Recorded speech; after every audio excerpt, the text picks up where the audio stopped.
Tell your story. Change the conversation. Organized by students. TEDxYouth at SHC. My mother, Nasira, is an immigrant from Bangalore, India. She moved here over 20 years ago, speaks 8 different languages, is currently juggling a master's course, and runs her own financial business.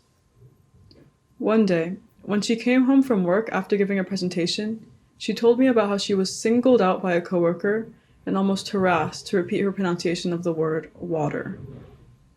When she had done this a few times, the person finally laughed and said, "Oh, you mean water?" Ironically, the same person had asked her if they could pronounce her name, Nasira, in a different way to make it easier for them.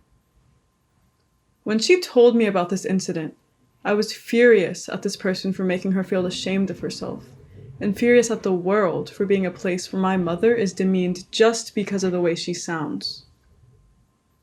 The first Indian TV show characters I saw growing up were Apu from The Simpsons and Baljeet from Phineas and Ferb. Both of them had thick, stereotypical Indian accents clearly meant for comedic relief, and they were perceived as the accent before they were perceived as a person. Seeing those characters as the only representation of people that looked like me on TV felt humiliating, and many others that share my ethnicity rejected their culture out of fear of being associated with the media portrayals.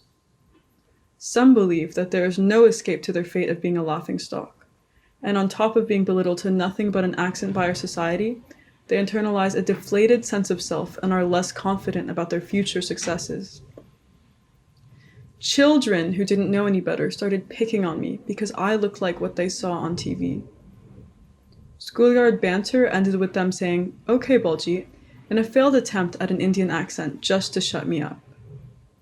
As I scroll through social media, such as TikTok or Instagram, the comments of brown creators are filled with young children calling them Baljeet. This media portrayal reinforces the idea that mocking people with accents is a harmless joke, when in reality, it adds another layer to our internal biases. This discrimination extends to more than just Indian accents. Professor John Baugh of St. Louis coined the term linguistic profiling, which is basically discrimination that someone may face due to having a particular accent. In this study, he called various landlords from different cities in the Bay Area, including San Francisco and Palo Alto, saying, "Hello, I'm asking about the apartment you have advertised in the paper." The catch was, he used an African American dialect in some of his calls, a Latino accent in some other of his calls, and just a basic American accent in the rest. Baugh found that when he used an African American dialect or a Latino accent, the callback rate was much lower than when he used an American accent. When studying European accents, Baugh found that those with British accents were deemed highly cultured, and those who spoke with German accents, regardless of their grammar, were perceived as even more cultured. Baugh believes that the honor surrounding German accent stems from the media portrayals of Albert Einstein.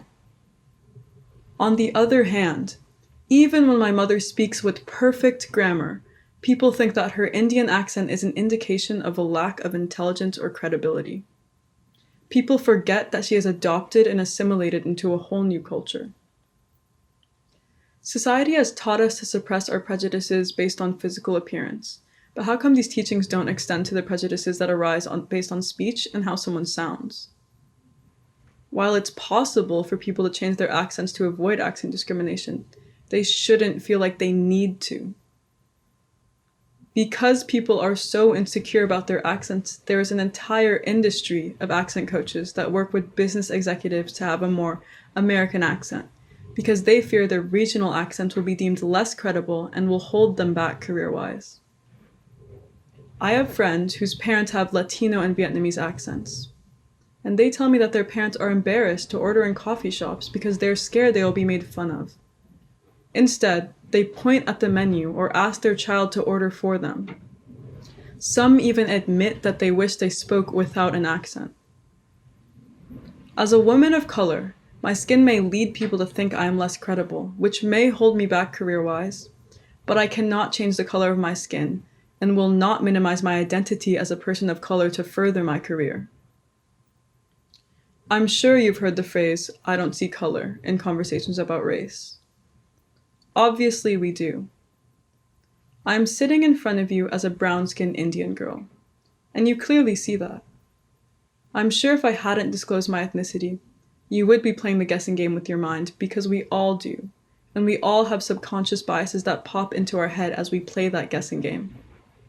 It is easy to say that we are accent blind, or rather accent deaf. We have subconscious biases, whether we admit it or not. The first step to combat accent discrimination is recognizing that we have it, because if we ignore the problem, we cannot act to diminish it.